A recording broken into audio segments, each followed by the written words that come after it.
이 스승의 날 행사는 1963년 주니어 레드크로스라고요. 우리 청소년 적십자단 강경 여자고등학교 지부에서 이 행사가 시작이 됐습니다. 그 유래는 이렇습니다. 이 단원들이 병석으로 오래 누워 계시는 선생님을 방문해서 정성껏 또 문병도 하고 간호하고 또 퇴직한 선생님들을 찾아가서 은혜 감사하는 그런 활동을 계속 해오고 있었습니다. 그러던 중에 이 활동을 공식화하기 위해서 5월 26일을 은사의 날이라고 이렇게 정하고 스승의 은혜를 가슴에 새기면서 그 은혜에 보답하는 그런 행사를 개최했습니다. 1965년 대한교육연합회가 이 날을 세종대왕이 탄신했다는 날 5월 15일로 다시 정해서 시행을 했고 1973년 일시적으로 1년간 폐지되기도 했지만 지속적인 노력 끝에 1982년에 국가 기념일이 되었습니다. 자, 그런데 이 시대가 오늘 시대가 어떠합니까? 이 전라북도 의회 김희수 의원이 며칠 전 16일에 열린 임시회의에서 취지가 퇴색해지고 교권이 땅에 떨어진 현실에서 스승의 날을 폐지하고 근로자의 날과 같은 교육자의 날을 제정해야 된다. 이렇게 주장을 했습니다. 김 의원은 2016년 청탁금지법이 시행되면서 스승의 날에 교육자들이 불필요한 오해를 피하기 위해서 학생과 학부모들을 피해 다니는 등 교단의 입지가 더욱 좁아졌다. 자, 이렇게 언급했습니다.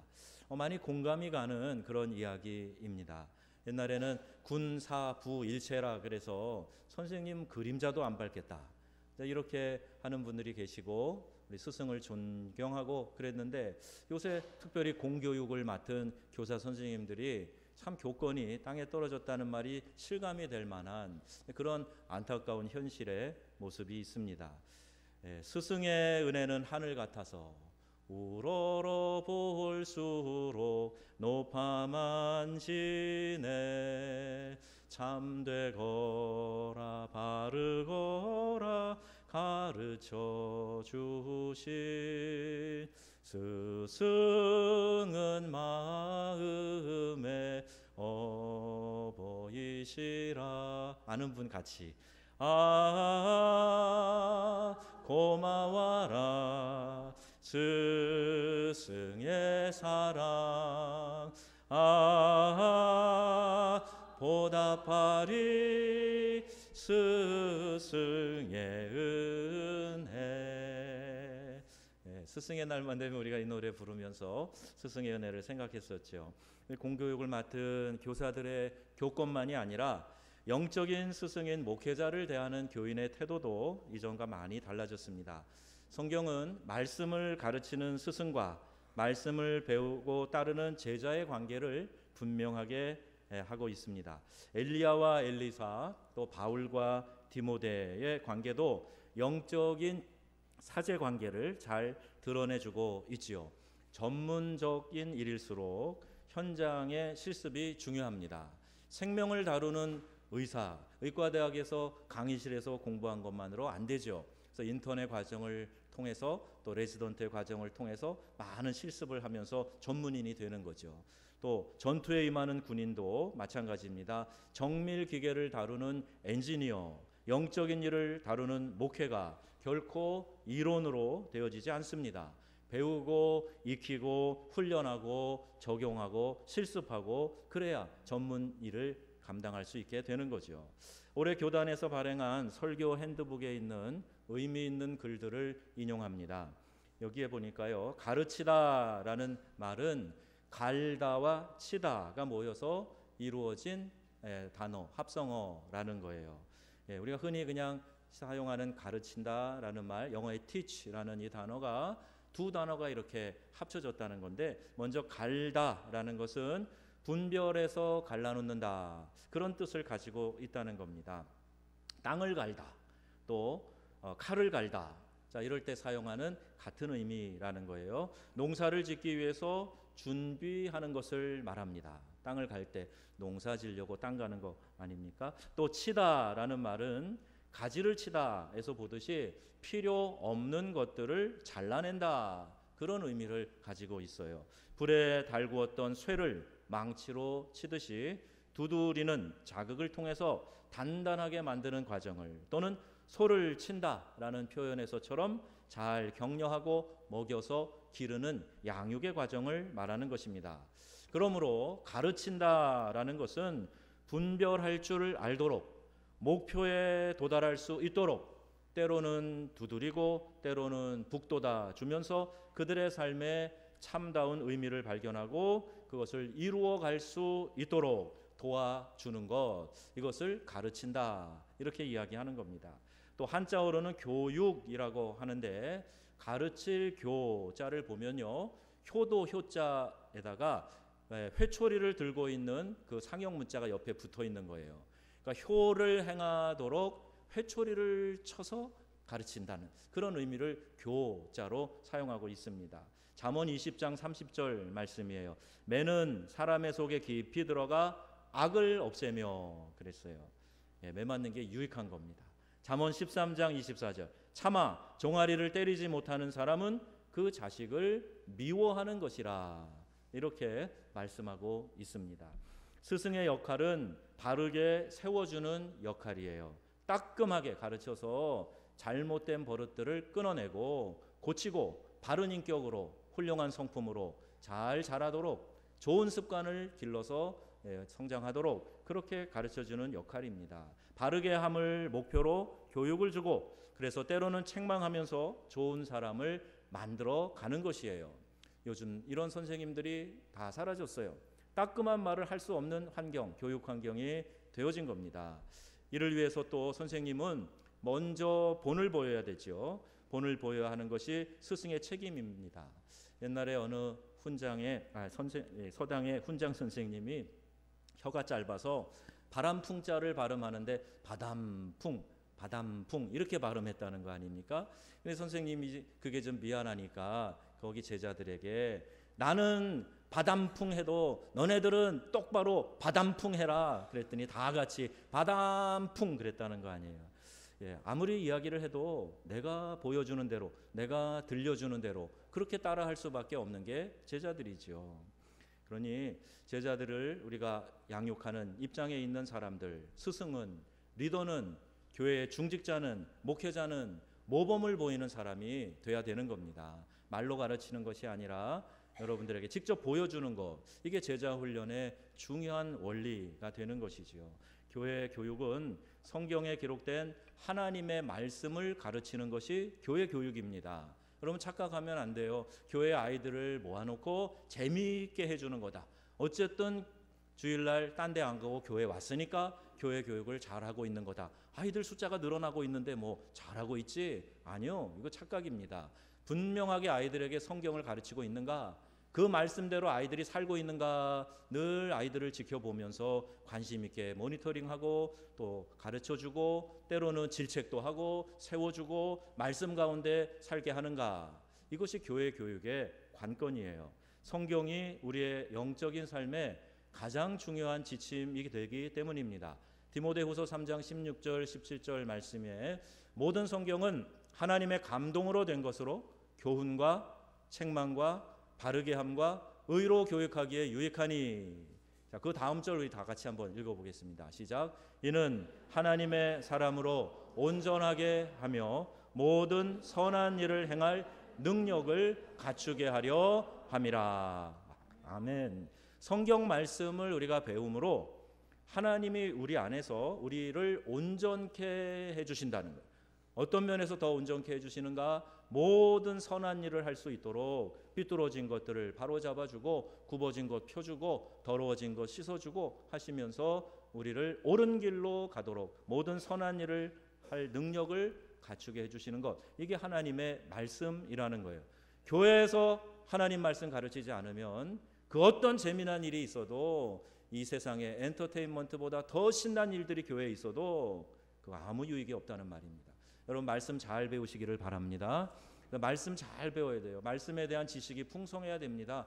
그 말씀을 잘 적용하면서 살아갈 수 있어야 됩니다. 성경 말씀을 배우며 하나님의 사람으로 온전히 세워져 가도록 교사가 본을 보이면서 제자들의 그릇된 생각이나 행동을 가르쳐주고 영의 양식을 잘 먹여서 길러내야 하는 것입니다.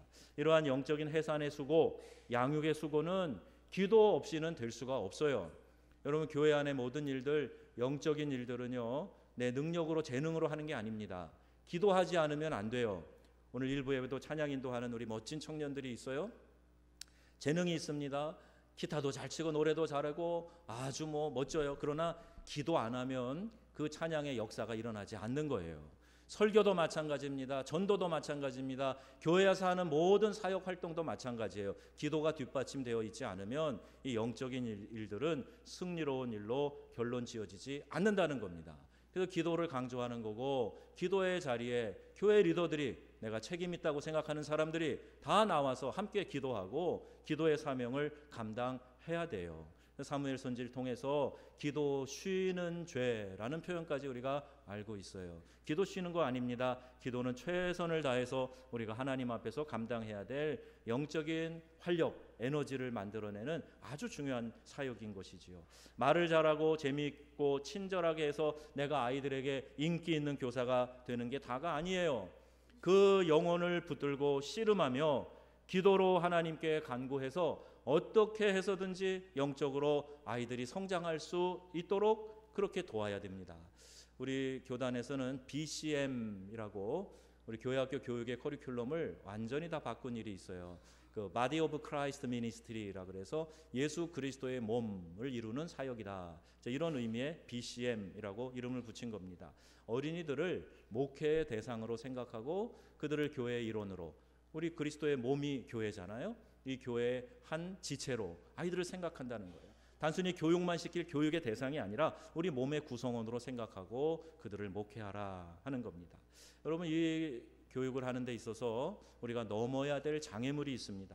잘 되는 일에 숟가락 하나 얹는 것은 내게 유익과 상급이 없습니다. 어려울 때 인내하고 헌신의 수고를 하여서 그 열매를 따게 될 때 그때 보람이 있고 기쁜 것이에요. 서울의 대형교회에 있는 많은 성도들이 등록도 안 하고, 혹 등록을 했다고 할지라도 그냥 익명의 그리스도인처럼 숨어서 그렇게 믿음 생활하고, 어디 가서는 나 그 큰 교회 다녀요, 그 큰 교회 집사요, 장로요, 그렇게 이야기할 줄 아는데 실제로는 아무런 사역에 함께 동원되지 않고 숨어 있는 그리스도인들이 많다는 거예요.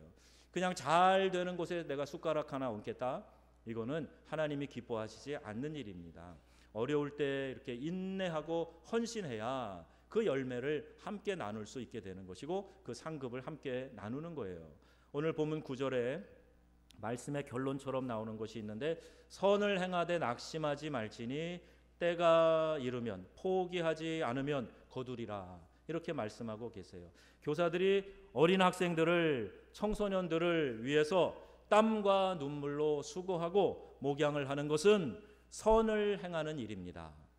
그 어려운 일을 하고 있기 때문에 수시로 찾아오는 낙심과 포기하고 싶은 마음을 경계해야 돼요. 쉬운 일이 아니기 때문에 내가 꼭 이걸 해야 되나, 말도 정말 지질이 안 들어, 그러면서 내가 그만두지 이것만 사역인가, 이렇게 생각하기 쉽단 말입니다.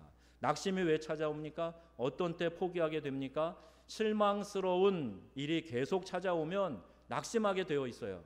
한두 번은 어떻게 넘어갈 수 있겠지만 자꾸 실망스러운 일이 찾아오면 그것 때문에 낙심이 오게 되고, 보람이 있으면 어떤 수고도 힘들지 않고 그렇게 힘들지 않게 감당할 수 있겠지만, 이렇게 저렇게 노력해도 꿈쩍 안 할 때, 아무리 수고하고 땅을 파고 거름을 줘도 자라서 열매 맺지 않고 늘 어린 양만 하고 어린 탈만 하고 그렇게 될 때 이 낙심이 찾아오게 되는 거예요. 이 낙심이 우리가 넘어야 할 큰 장벽이 되는 것입니다. 우리 교사들이 아마 다 이런 한계와 장벽을 해마다 한두 번씩은 경험하실 거예요. 또한 주일학교 학생들이 숫자가 줄어드는 인구 감소 현상의 현실이 또 하나의 우리가 넘어야 될 장벽입니다.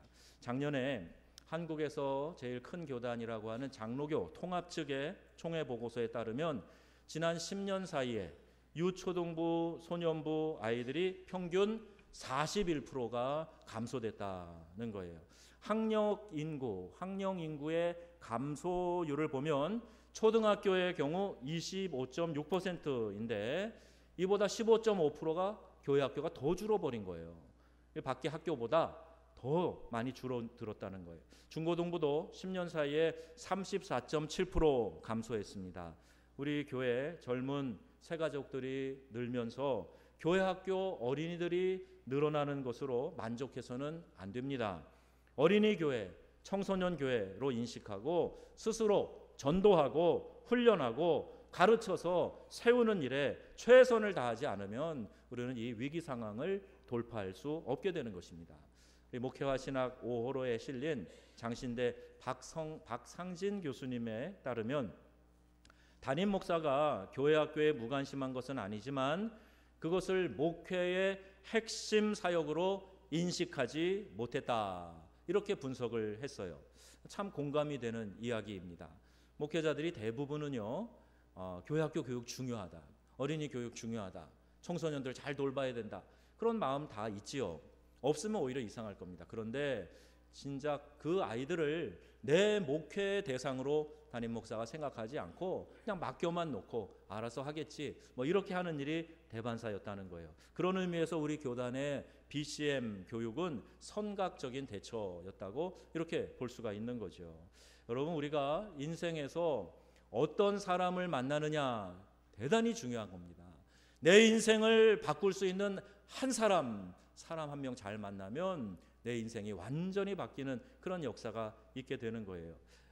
보지도 못하고 듣지도 못하는 헬렌 켈러를 가르쳤어요. 보지도 못하고 듣지도 못하는 이 헬렌 켈러를 앤 설리반이라고 하는 선생님이 가르치는데 내 인생처럼 정말 사랑을 쏟아붓고 노력과 열정을 쏟아부어서 헬렌 켈러를 위대한 사람으로 만들어냅니다. 여러분, 한 사람을 만나서 내 인생이 이렇게 변화되고 축복된 삶을 사는 일들은 우리 주변에 쉽게 찾아볼 수가 있어요. 어느 뉴욕의 골목 모퉁이에서 풍선에 수소가스를 넣어서 파는 사람 앞에 한 흑인 소년이 그 앞에서 물끄러미 앉아서 바라보고 있는 거예요. 수소를 넣으면 풍선이 이렇게 뜨지 않습니까? 그래서 실에 묶어서 뜨고 있는 풍선을 놀이 삼아 들고 다니는데 그 아이가 이렇게 보니까 풍선 색깔이 여러 가지예요. 거기 노란 풍선도 있고 흰색 풍선도 있는데 아직 바람을 불어넣지 않은 검정 풍선이 봉투 안에 있는 거예요. 그래서 아저씨, 저 검정 풍선도 날 수 있나요? 이렇게 물어보더라는 거예요. 그 아이가 직감을 했지요. 이 아이가 피부 색깔 때문에 많은 컴플렉스가 있는가 보다, 그런 생각을 했어요. 그리고 번뜩 지혜가 생겼어요. 당연한 이야기지만 지혜롭게 이야기를 합니다.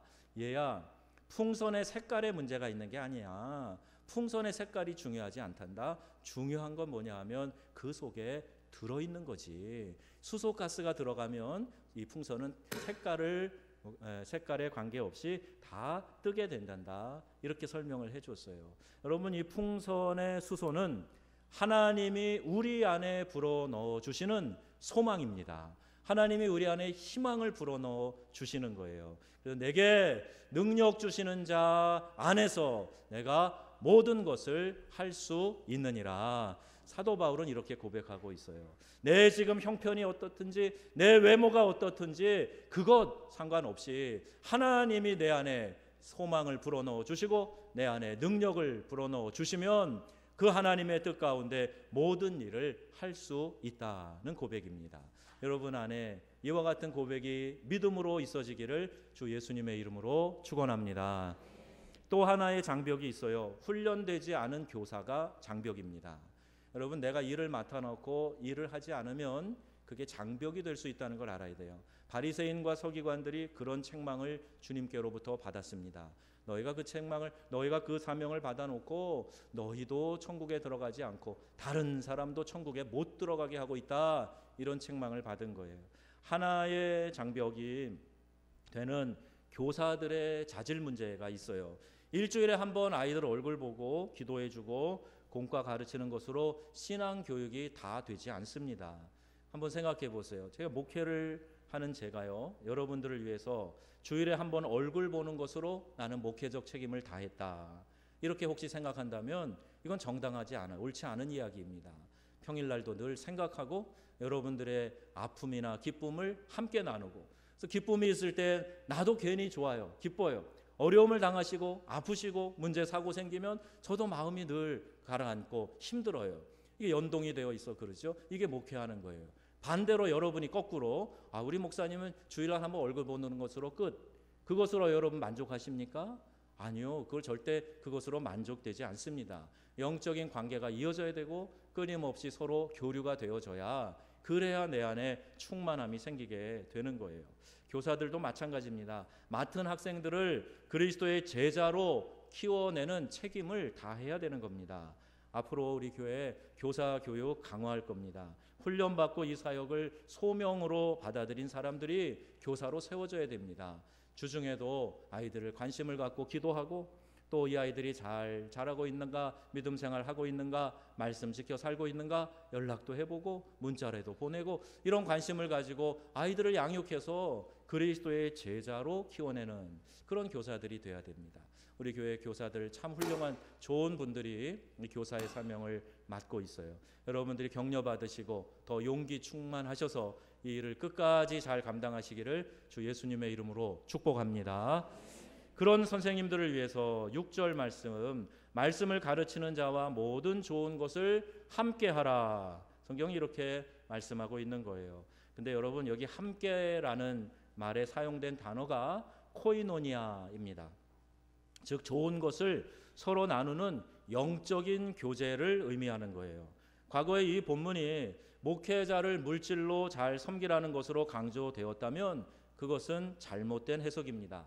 평등한 관계에서 자기가 가지고 있는 것을 서로 주고받는 사랑의 소통을 말하는 거예요. 영적인 교제를 깊이 하는 사랑의 커뮤니케이션, 이 소통을 이루라, 이 말씀을 하고 있는 거예요. 그것이 모든 좋은 것으로 함께하라, 이 말씀입니다. 물질로 섬기라는 말로 오해하고 이 본문이 나오면 멋쩍게 생각하는 것은 스스로를 천박하게 여기는 것입니다. 이 본문은 그 이상의 가치를 말합니다. 내가 몸담아 신앙하는 공동체에서 하나님의 말씀을 가르치는 선생님과 소통하고 배우고 묻고 서로 교제하며 삶을 나누라, 이런 의미의 말씀인 것이에요. 영적인 돌봄의 책임을 지고 있는 담임 목회자와 소통하지 않고 교제를 나누지 않고 나는 올바로 신앙생활을 하고 있다 자부해도 이것은 위험한 교만에 불과합니다. 기분이 좋던 나쁘던, 형편이 여유롭던 그렇지 않던, 좋은 일이 있을 때나 힘든 일이 있을 때나 그 어떤 경우에도 모든 것을 함께 나누려고 하는 그런 마음을 가져야 됩니다. 지난주에도 있었고 또 몇몇 분들이 믿음의 전통에 따라서, 우리 한국교회 전통에 따라서 어디 여행 가서 주일에 못 오게 될 때 부모님 방문하러 간다고 목사님 기도해 주세요. 그리고 만나고 간 분들이 있어요. 그럼 제가 마음이 놓이죠. 어디 가셔서 어머니 만나러 가셔서 못 오셨구나, 이렇게 생각을 하게 돼요.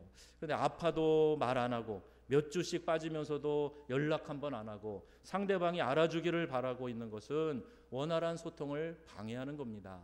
목회를 하는 제 입장에서도 제가 어떻게 300명의 형편과 생각을 다 알겠어요. 여러분 마음에 서운한 게 있는 것, 여러분이 어떤 형편에 있는 것, 몸이 아프거나 어려움의 문제를 만난 것, 제가 어떻게 다 압니까? 만약에 다 안다면 길거리에 돗자리 깔고 나가야 되겠죠. 여러분이 알려주셔야 돼요. 목사님 저 병원에 치료하러 갑니다. 며칠 입원합니다. 그래서 주일날 못 와요. 어디 가야 됩니다. 죄송하지만 주일 예배는 딴 곳에 가서 드려야 되겠네요. 말씀해주고 가셔야 돼요. 그래야 제가 알 수 있고 걱정을 안 할 수가 있습니다. 그렇게 안 하면서도 목사님 다 알겠지, 내가 이렇게 안 오는데 연락도 안 해, 이런 마음을 가지시면 안 됩니다. 전화나 SNS를 이용하는 예절도 우리가 좀 배워야 됩니다. 이것도 문화이기 때문에 예절이 있어요. 문자 하나, 전화 한 통을 연결을 위해서 우리가 사용을 하게 되지 않습니까? 사람들하고 커뮤니케이션 하라고 소셜 네트워크라는 이름으로 SNS라고 하는 거예요. 네트워크, 연결되는 거예요. 그런데 문자를 보내도 답이 없고 전화를 해도 안 받고 연락도 안 하고 그러면 이거는 연결되는 게 아니죠. 오히려 더 심한 단절을 느끼게 되는 거죠. 또 누군가 문자를 서로에게 보낼 때에도 그림 한 장, 어떤 포스터 하나 툭 보내고 설교나 강연 링크 보내고 아무 설명 없으면 오해를 만드는 행동이 됩니다. 나 들어보라고 보냈나? 이런 마음이 생기고 여러분 보시면 30분 설교나 강연을 들으면 그중에 분명히 마음에 걸리는 게 있을 거예요. 오, 요거 때문에 나 듣고 정신 차리라고 보냈네? 이렇게 오해가 생길 수 있단 말입니다. 예, 그러니까 여러분 보낼 때 왜 보내는지 한 줄이라도 쓰셔야 돼요. 야, 내가 이거 들어보니까 좋더라. 야, 한번 들어봐라. 이런 식으로 이유를 하나 붙여서 보내야 돼요. 이런 면이 좋더라. 이렇게 보내주셔야 돼요. 교회학교에서 우리 교회에서 부목사님이 주일 설교 링크를 교인들에게 보냅니다. 주일에 빠진 분들은 물론이고 참석하신 분들도 다시 말씀을 듣고 공동체에 주신 말씀을 한 주간 붙잡고 살아가자는 뜻이에요. 매주 보내다 보니까 그 설명을 따로 쓰시지는 않는 것 같습니다. 그런데 간혹 제게도 설교를 보내는 분들이 몇 분 계세요. 예, 주로 유명한 목회자들의 설교나 자신이 감동받은 설교를 보내시겠죠. 근데 그 밑에 한 줄 이렇게 쓰셔야 돼요. 목사님, 제가 이 말씀에서 이런 부분이 참 은혜가 되었어요. 이렇게 보내주셔야 됩니다. 이런 깨달음이 있었어요. 아, 목사님, 이 예화를 들어보니까 목사님 다음에 이 주제로 설교하실 때 사용하시면 참 은혜가 되겠네요. 도움이 되셨으면 좋겠습니다. 이렇게 한 줄 써서 보내셔야 되죠. 예, 그러면 그게 저에게도 참고가 되고 은혜가 돼요. 여러분들에게 이런 SNS를 사용하는 새로운 문화, 여기에 대한 예절 여러분 익히셔야 됩니다. 여러분은 자기의 자녀들을 가르치는 선생님이 누군지 아십니까? 교회학교 선생님이 누군지 아세요? 사랑스러운 손자 손녀들의 영혼을 책임지고 있는 교사가 누구인지 알고 계십니까? 오늘 그분들을 찾아가서 등을 두드리고 또 손을 잡아주고 선생님 고맙습니다. 힘내세요. 기도하겠습니다. 또 이렇게 따뜻한 말과 미소로 위로하고 격려해 주시면 좋겠습니다. 지금까지 그렇게 하지 않으셨다면 다른 이유가 아니라 잘 몰라서 그러셨겠죠. 관심이 없어서 어떻게 표현할 줄 몰라서 그러셨을 거예요. 우리는 그렇게 하는 전통이 없었기 때문에 해보지 않아서 잘 몰라서 못하실 수도 있어요. 근데 1년에 한 번 내 자녀들을 가르치는 교사에게 밥 한 끼, 선물 하나로 고마움을 표현하는 것 권장할 만한 좋은 일입니다. 거기에 대한 불필요한 오해나 그런 행동들 하지 않으시면 좋겠어요. 또 성경은 말씀합니다. 심는 대로 거둔다라고 말씀하고 있습니다. 본문 7절에 스스로 속이지 말라. 하나님은 업신여김을 받지 아니하시나니 그랬습니다. 속이다. 플라나호라고 하는 단어인데 이 말은 곁길로 가며 방황한다. 그런 뜻을 가지고 있어요. 양심을 통한 성령의 감동을 외면하고 핑계한다면 그것은 자신을 속이는 일이며 하나님을 업신여기는 행동이 된다는 겁니다. 예수 믿는 사람은 성령이 그 안에 계시기 때문에 이런저런 깨달음을 주세요. 마음에 편치 않음을 주시든지 아니면 그 마음에 편안함과 즐거움을 주시든지 성령이 주시는 것입니다. 내가 말과 행동을 했는데 이것이 하나님이 기뻐하시지 않는 것이면 하나님이 내 안에서 역사하신다면 반드시 거기에 대해서 느낌을 주시고 그 느낌대로 행하도록 하시는 거예요. 자꾸 불순종하면 이것이 하나님을 만홀히 여기는 것이 되고 또 그렇게 하다 보면 성령의 감동이 계속 사라져서 듣지 못하는 사람이 되고 맙니다.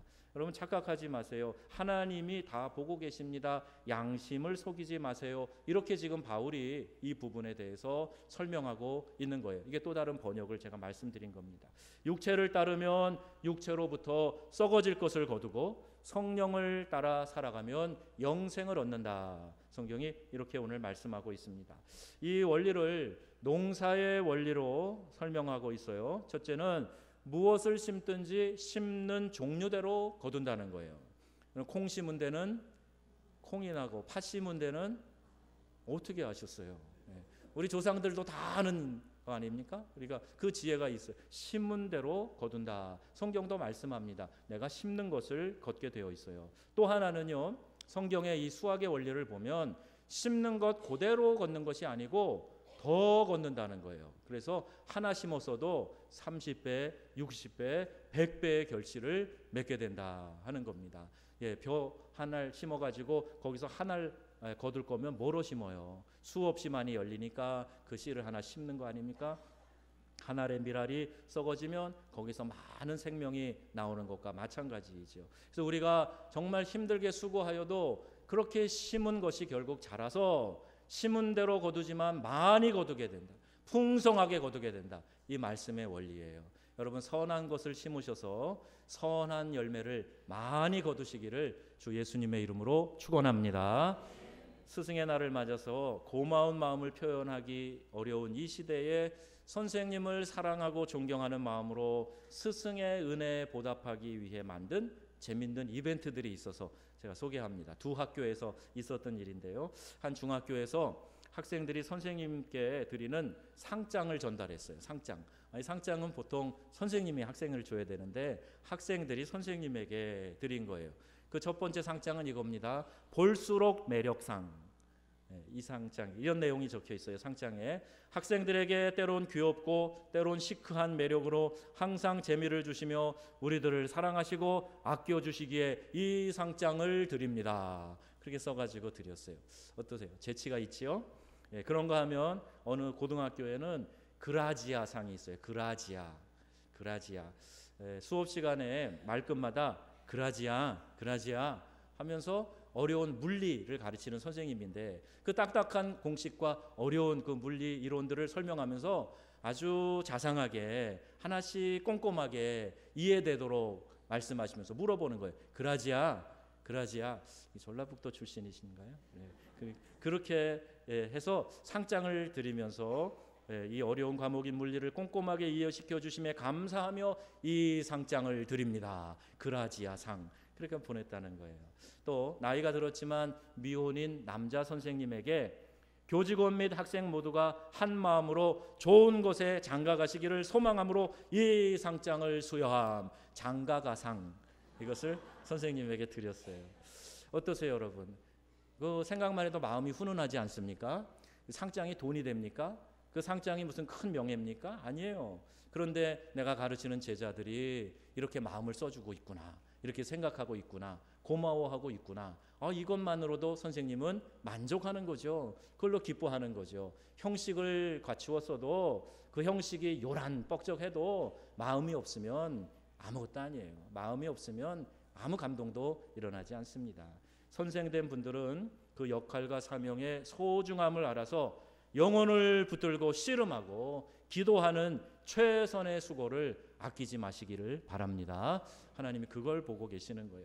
피곤해도 어렵고 힘들어도 하나님을 의지하시고 나아갈 때 그 장벽들을 뛰어넘어 귀한 열매를 맺게 해주실 줄로 믿습니다.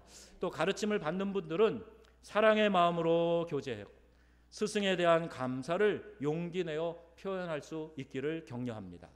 내가 이렇게 문자 보내고 이렇게 사랑 표현했다가 누군가 시기하면 어떡하지? 나만 잘 보이려고 나만 잘난 체 한다고 그렇게 생각하면 어떡하지? 아니요. 그런 생각할 필요도 없어요. 그런 오해할 필요도 없습니다.